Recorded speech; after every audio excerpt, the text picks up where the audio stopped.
The shattering Victoria. Sterling stood frozen in the marble doorway of what had been her home for 8 years, watching her husband Marcus pack the last of his belongings into expensive leather suitcases. The morning sun streamed through the floor-to-ceiling windows, casting long shadows across the pristine white furniture she had carefully selected when they first moved into the penthouse. Everything looked the same, yet nothing would ever be the same again. "The divorce papers are on your desk," Marcus said without looking up, his voice carrying the same cold efficiency he used in board meetings. "My lawyers have been generous with the settlement.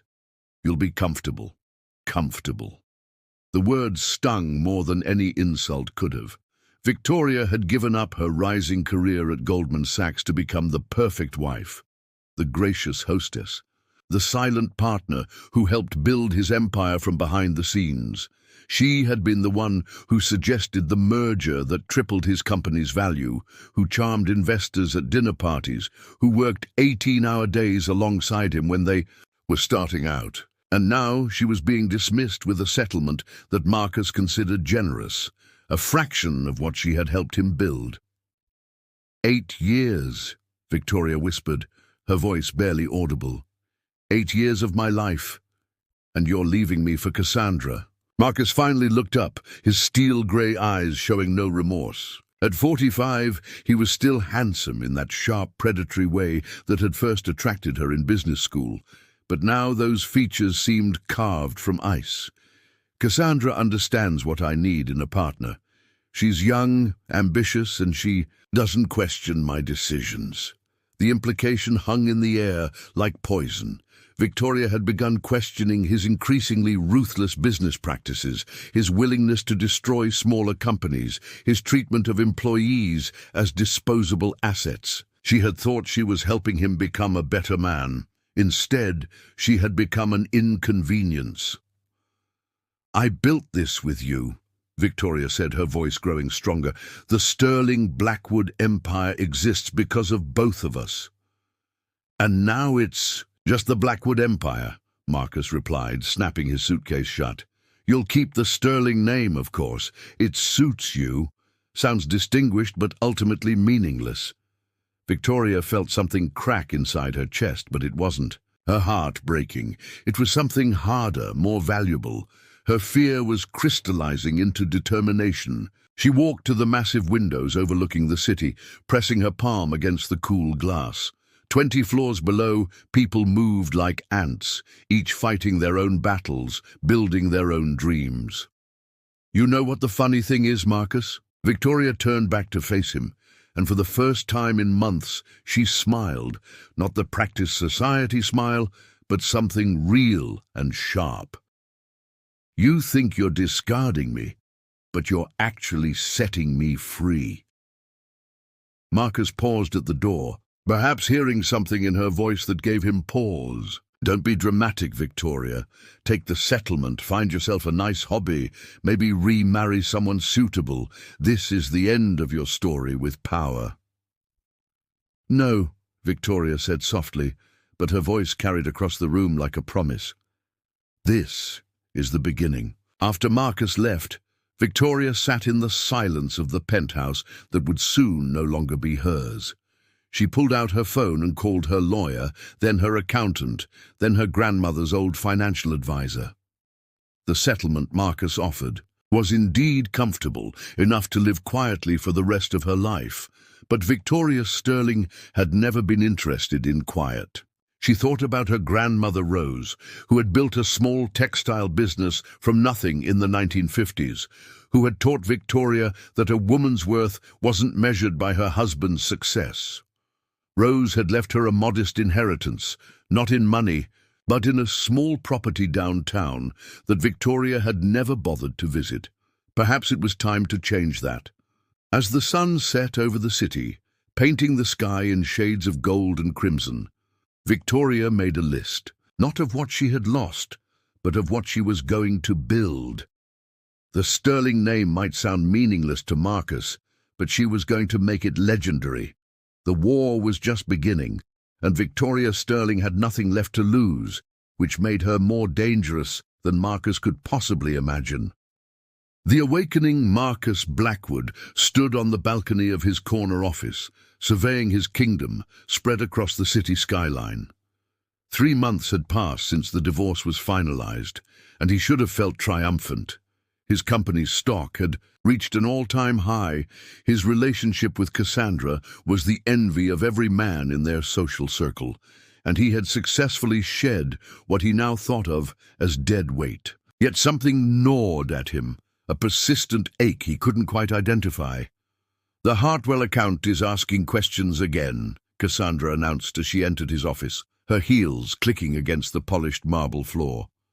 At 28, she was everything Victoria had never been, uncomplicated, agreeable, and blissfully uninterested in the moral implications of his business decisions. Her platinum hair caught the afternoon light as she approached, holding a tablet filled with the day's concerns. "What kind of questions?" Marcus asked, though he kept his gaze fixed on the city below. The Hartwell account represented 30% of their quarterly revenue, not something to be taken lightly. They're concerned about the environmental impact reports from the Malaysian project. Apparently some activist group has been feeding them information about displaced communities and deforestation. Cassandra's voice carried a note of dismissal. "I told them we'd handle it internally." Marcus frowned. This was exactly the kind of problem Victoria would have anticipated and solved before it became a crisis. She had always been 3 steps ahead, seeing connections and consequences that escaped others. "Get me a meeting with Hartwell personally and find out which activist group is causing trouble." "Already scheduled for tomorrow," Cassandra replied, settling into the chair across from his desk. "You know, darling, you seem tense lately. Maybe we should take that trip to Monaco you mentioned." Before Marcus could respond, his assistant's voice crackled through the intercom. "Mr. Blackwood, there's a situation developing with the Morrison deal. The family is threatening to pull out." Marcus's jaw tightened. The Morrison acquisition was supposed to be his masterstroke, a family-owned manufacturing company that would give him vertical integration in 3 key markets. He had been pursuing it for 2 years, but old Morrison was notoriously difficult, claiming he would only sell to someone who understood the soul of his business. "What happened?" Marcus demanded. "Apparently they received some information about our labor practices in the overseas facilities. Morrison is calling it unconscionable exploitation of vulnerable workers." His assistant's voice carried a note of worry. "He wants to meet with you immediately or he's walking away." Marcus slammed his hand against the window, the sound echoing through the office. "How did they get that information?" "Our PR department buried those reports months ago." Cassandra looked up from her phone, where she had been scrolling through social media. Maybe someone leaked it, a disgruntled employee. But Marcus was already thinking deeper, his mind racing through possibilities. The Malaysian environmental data, the Morrison labor reports, these weren't random leaks. Someone with intimate knowledge of his business operations was systematically undermining his deals. Someone who knew where the bodies were buried because they had helped bury them. "Get me everything we have on Victoria's activities since the divorce," Marcus ordered his assistant. "Who she's been meeting with, where she's been spending her time, any business registrations under her name." Cassandra's perfectly sculpted eyebrows rose. "You think your ex-wife is behind this? Darling, she probably doesn't even understand what those reports mean. Didn't she spend the last 8 years planning charity galas and redecorating?" Marcus turned to face her, and for a moment, Cassandra saw something in his eyes that made her take a step back. "That's what I let everyone think, but Victoria Sterling has a master's degree from Wharton and was on track to become the youngest VP in Goldman Sachs history before she married me. She understands business better than most of my board members." The realization hit him like a physical blow. He had spent years taking credit for strategies and insights that had actually come from their late-night conversations, from Victoria's careful analysis of market trends and competitor weaknesses. She had been his secret weapon, and he had thrown her away without considering that she might turn that weapon against him. His phone buzzed with a text from an unknown number. "Enjoying the Morrison situation? This is just the beginning. Someone who remembers everything." Marcus stared at the message, his hands trembling slightly. Victoria had always signed her notes to him with "someone who loves you." The subtle change in wording was both a promise and a threat. "Cancel my appointments for the rest of the day," he told his assistant, "and get me a drink, a strong one." As Cassandra prattled on about the social implications of business troubles, Marcus found himself remembering Victoria as she truly was, not the decorative wife he had dismissed, but the brilliant woman who had built half his empire while he took all the credit. She had access to every confidential report, every questionable deal, every ethical compromise he had made in pursuit of profit. And now she was free, angry, and apparently ready to use everything she knew. For the first time in his adult life, Marcus Blackwood felt genuinely afraid. He had created a very dangerous enemy, and she knew all his weaknesses because she had once loved him enough to overlook them. The hunter had just realized he had become the prey. The rise. Victoria Sterling stepped out of the black Tesla onto the cobblestone street, her designer heels clicking with purpose as she approached the weathered brick building her grandmother had left her. 6 months ago, this derelict warehouse in the arts district had seemed like a burden, a reminder of simpler times when Rose Sterling had run her small textile business from this very location. Now, as Victoria surveyed the bustling activity around her, it looked like destiny. "The renovations are ahead of schedule," announced her project manager, an energetic woman named Diana Chen, who had quit her job at one of Marcus's construction companies to join Victoria's venture. "The top floor is ready for your offices, and the gallery space on the ground floor will be finished by next week." Victoria nodded, watching through the large windows as workers installed state-of-the-art lighting systems.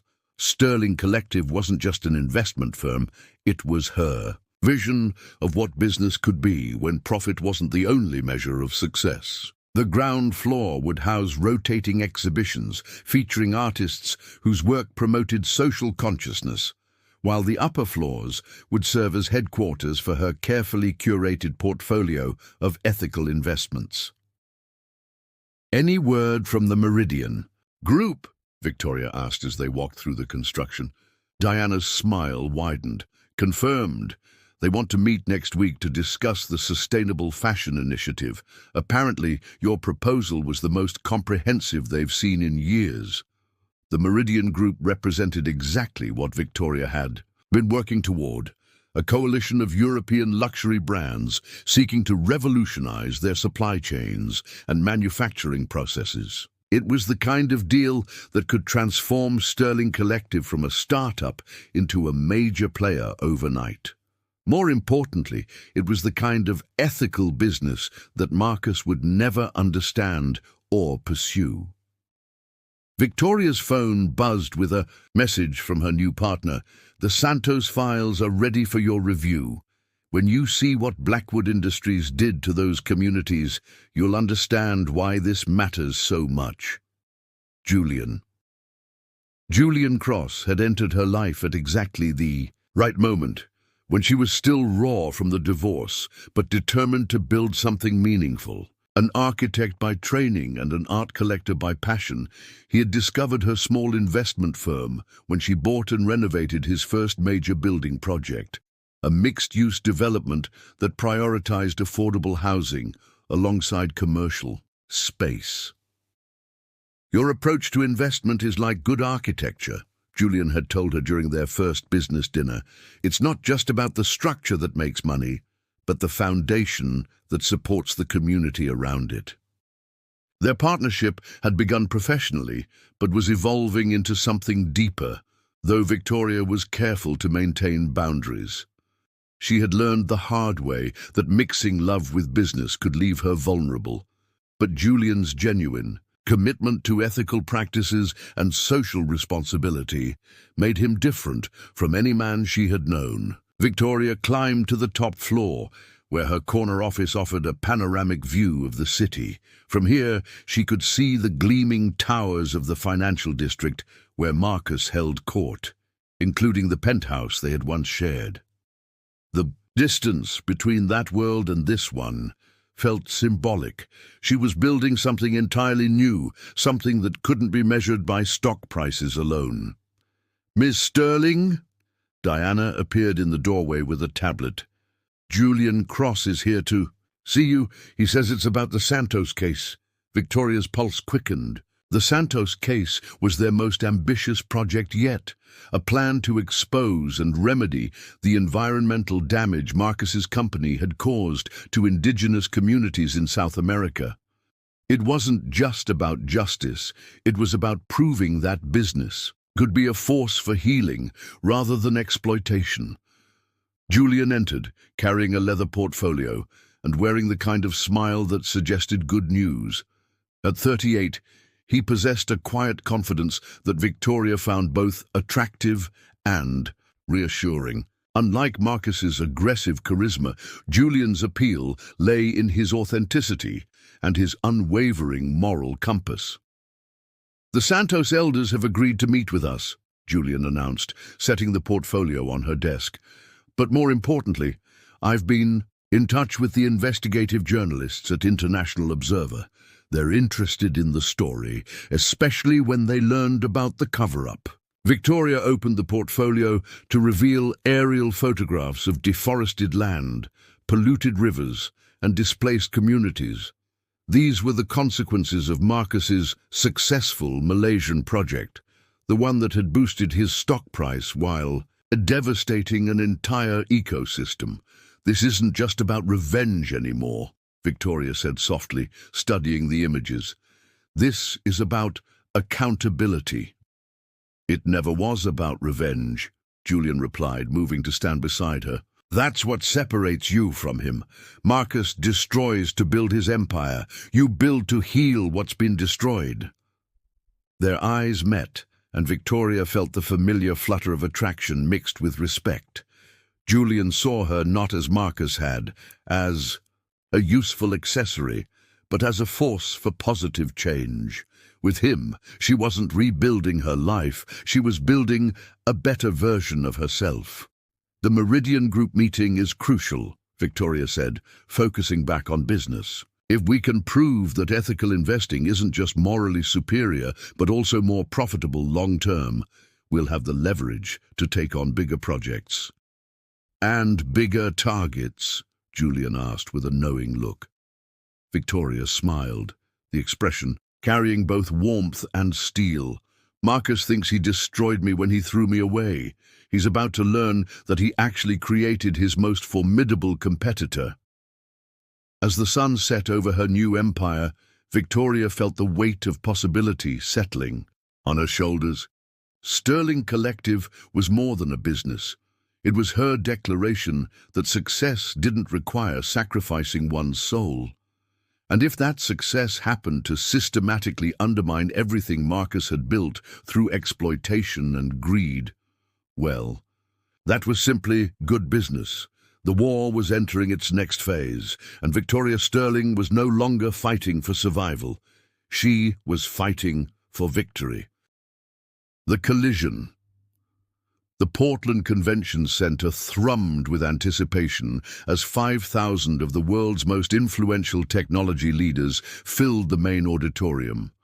Holographic displays showcased the summit's biggest innovations, but all eyes were focused on the stage where, in 15 minutes, the youngest self-made billionaire in mental health technology would deliver the closing keynote. Marcus Reed adjusted his Armani tie for the third time in 10 minutes, his hands unsteady in a way that would have surprised his London colleagues. From his VIP seat in the fourth row, he had a perfect view of the stage where massive screens displayed the Mindbridge logo alongside photos of global impact, suicide prevention statistics, anxiety management success rates, lives saved through early intervention algorithms. "Nervous about something?" asked Victoria Pemberton, his wife. Of 18 months, her British accent as polished as her designer gown. She was exactly what Marcus had thought he wanted. Cambridge-educated, family money, connections that opened doors across London's financial district. Yet sitting beside her now, he felt nothing but hollow anticipation. "Just curious about the presentation," Marcus replied, though they both knew it was more than that. When he'd seen Sophia's name on the summit program 3 weeks ago, something had shifted inside his chest. The woman he'd dismissed as directionless was now worth more than his entire investment firm.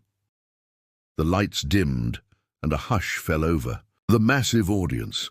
On stage, a single spotlight illuminated the podium as the summit director stepped forward. "Ladies and gentlemen, it's my honor to introduce someone who has revolutionized not just technology, but hope itself.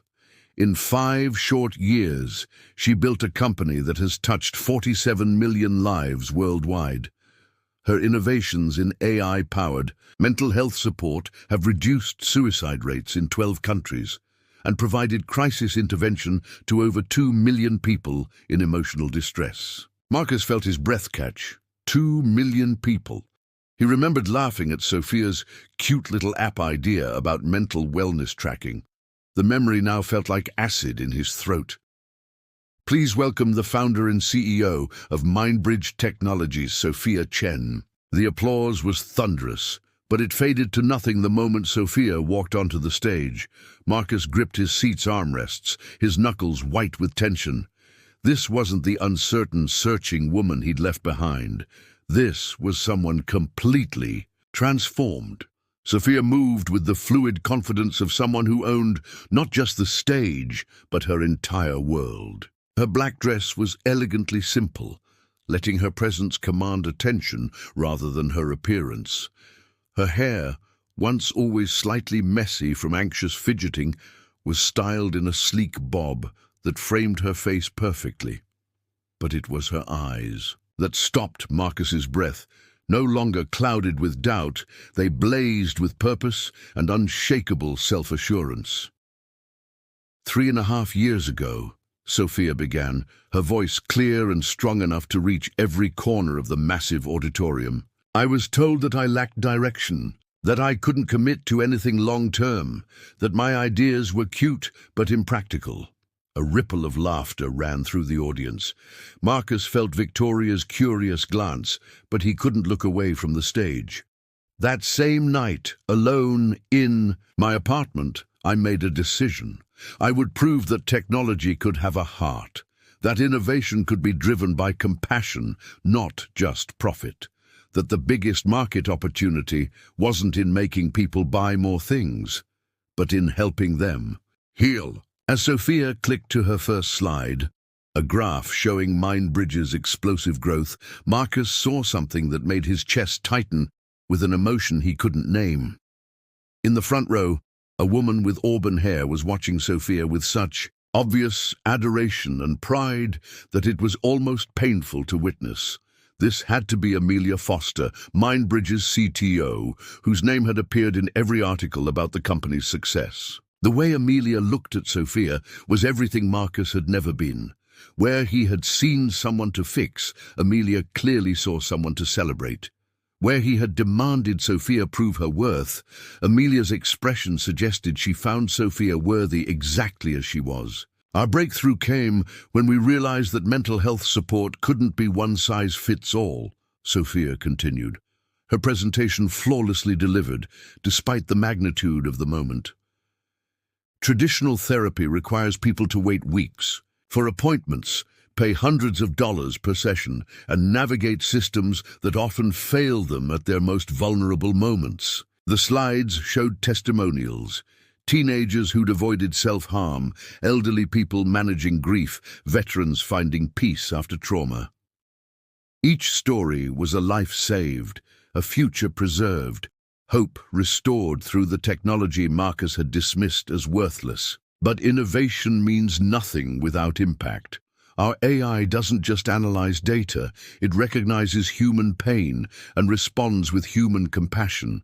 We've prevented over 15,000 suicide attempts, supported 3 million people through anxiety episodes, and provided free crisis intervention to anyone who needs it, regardless of their ability to pay. Marcus felt something crumble inside his chest. While he'd been climbing corporate ladders and accumulating wealth, Sophia had been saving lives. The numbers were staggering, the impact immeasurable. She hadn't just built a successful company, she'd created something that mattered on a scale he could barely comprehend.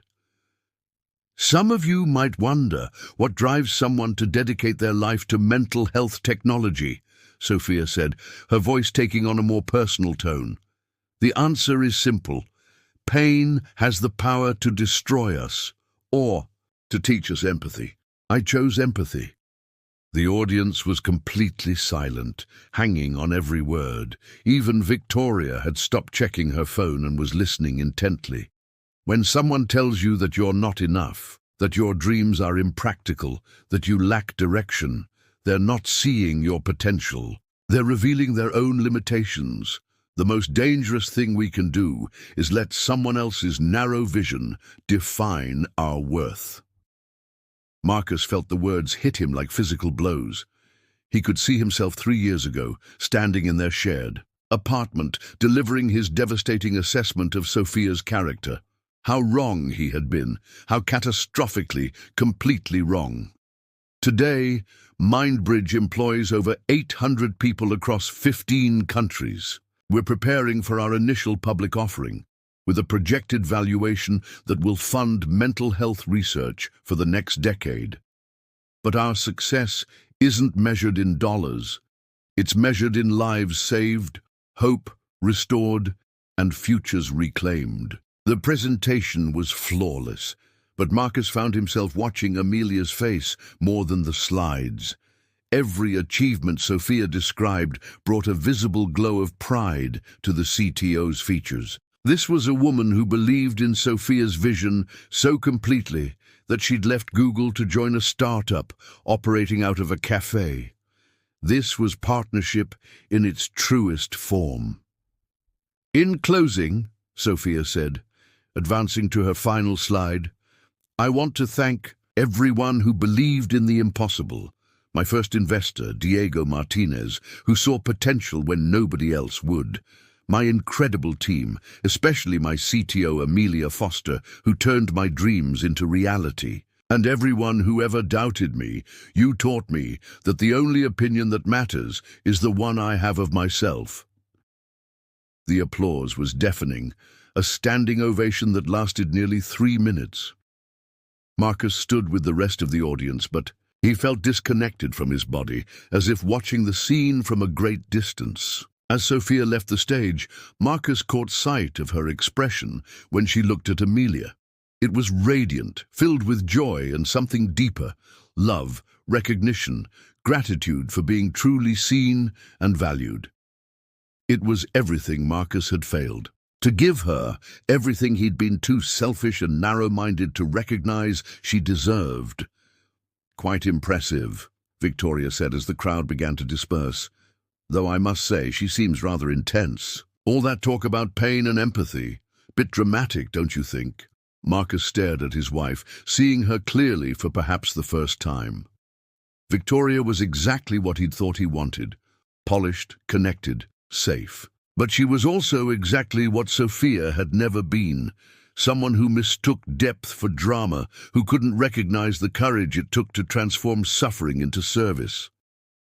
I need some air, Marcus said, pushing through the crowd toward the exits. But even outside in the cool Portland evening, he couldn't escape the truth that was crystallizing in his mind with brutal clarity. He hadn't just lost Sophia, he'd lost the chance to be part of something extraordinary. While he'd been building wealth, she'd been building meaning. While he'd been playing it safe, she'd been changing the world. And the worst part was knowing that she was better off without him. Watching Amelia's face during that presentation, seeing the pure love and admiration there, Marcus realized that Sophia had found something he'd never been capable of giving. Her. Someone who saw her brilliance from the beginning and loved her not despite her dreams, but because of them. The woman he'd dismissed as lacking direction had become the most purpose-driven person in that entire auditorium. And Marcus Reed, despite all his success and status, had never felt more lost in his life. The choice, the exclusive rooftop gala overlooking Portland's glittering skyline, was the kind of event Marcus had attended dozens of times. Crystal champagne flutes, networking conversations disguised as casual chat, and the subtle dance of power and influence that defined his world. But tonight, everything felt different. Tonight he was a man possessed by a single, desperate purpose. Sophia stood on the far side of the terrace, surrounded by a constellation of admirers, venture capitalists, tech journalists, and government officials, all vying for her attention. She moved through the crowd with effortless grace, but Marcus could see the slight tension in her shoulders. Even transformed into this confident CEO, part of her still found these events overwhelming. She's quite something, isn't she? Marcus turned to find Amelia Foster beside him, holding 2 glasses of sparkling water instead of champagne. Up close, her green eyes held an intelligence that was almost intimidating, and when she looked across the terrace at Sophia, her expression softened with unmistakable love. "You're Amelia," Marcus said, extending his hand. "Marcus Reed, from Pemberton Financial in London. I know who you are." Amelia's handshake was firm, professional, but her voice carried an edge. "Sophia told me about you." The words hit Marcus like a slap. Of course Sophia had talked about him. He'd been the catalyst for everything. The pain that drove her to greatness, the rejection that forged her into steel. But he wasn't prepared for how irrelevant that felt now, standing in front of the woman who'd helped build Sophia's empire. "I made a mistake," Marcus said quietly. 3 years ago I was an idiot who couldn't see what was right in front of me." Amelia studied him with the same analytical intensity she probably brought to debugging code. "And what exactly do you see now?" "I see a woman who took the worst night of her life and turned it into millions of people's best days. I see someone who built something that matters more than profit margins or market share." Marcus's voice cracked slightly. "I see everything I was too blind and selfish to recognize when I had the chance." "That's a beautiful speech," Amelia said, her tone carefully neutral. "But what do you want from her now?" Before Marcus could answer, a commotion near the bar caught their attention. Victoria had cornered a tech reporter, her voice carrying across the terrace as she complained about the provincial charm of Portland compared to London's sophistication. Several guests turned to stare, their expressions ranging from amused to appalled. "Excuse me," Marcus muttered, mortified by his wife's behavior. But as he moved toward Victoria, another voice cut through the evening air, one that made every conversation stop. "Ladies and gentlemen, if I could have your attention for just a moment." Marcus froze as he saw Sophia step onto a small raised platform near the terrace's edge, a microphone in her hand. She looked radiant against the backdrop of Portland's skyline, her confidence absolute. "I want to thank everyone for celebrating Mindbridge's success tonight, but more importantly, I want to share something personal with all of you." Marcus felt his heart stop.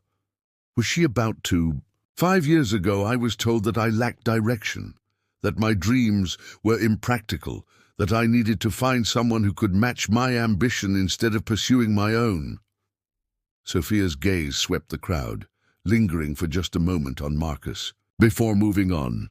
"Tonight I want to publicly thank the person who proved that assessment wrong." A spotlight found Amelia in the crowd, and Marcus watched in growing desperation as Sophia's face transformed with pure joy.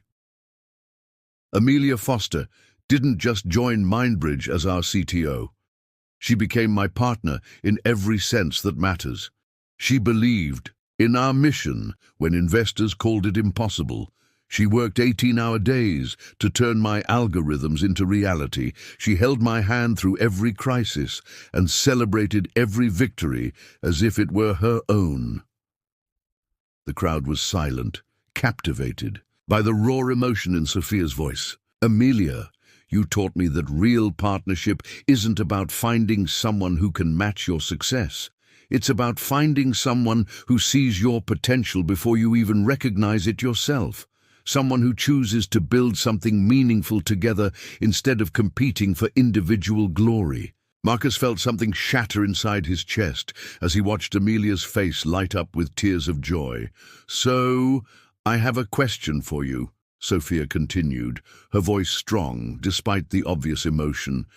"Amelia Foster, brilliant scientist, incredible woman, love of my life. Will you marry me?"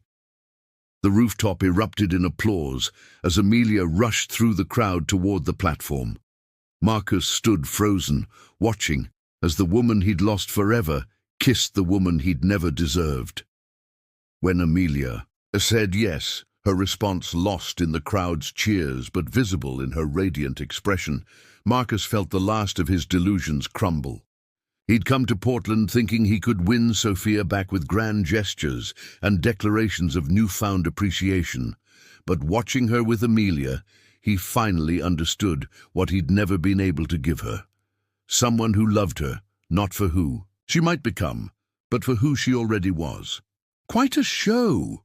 Victoria appeared beside him, her voice sharp with disdain. "Though I must say, all this public sentiment seems rather unprofessional. Imagine announcing an engagement at a business event." Marcus stared at his wife, seeing with crystal clarity the difference between her and the woman on the platform. Victoria saw unprofessionalism where others saw courage. She saw impropriety where others saw love. She was everything Marcus had. He thought he wanted, and everything Sophia had never been.